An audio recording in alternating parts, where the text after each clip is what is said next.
guys, ayan, magluluto po ako ngayon ng sinigang na isda. Ayan, bumili ako ng isang buong isda. Ay mga sangkap.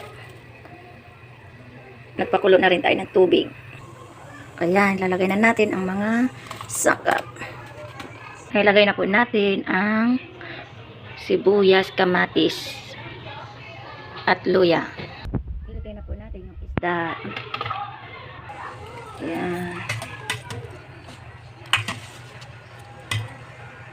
Pakuluan natin ulit. Timplahan na natin. Lagyan natin ng konting magic sarap.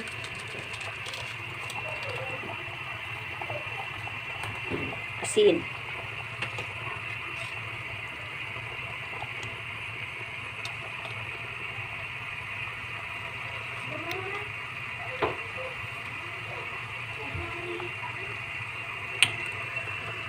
Takpan ulit. Lagyan natin ang okra.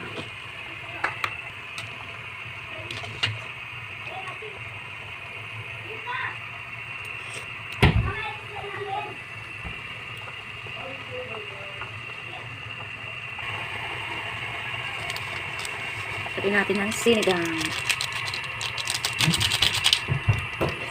Hello. Wow, sarap.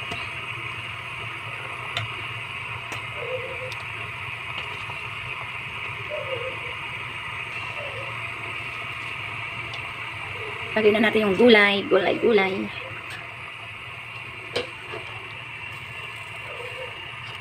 Yan, sarap, daming gulay.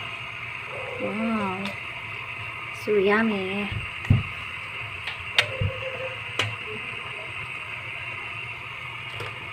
Takpan po natin.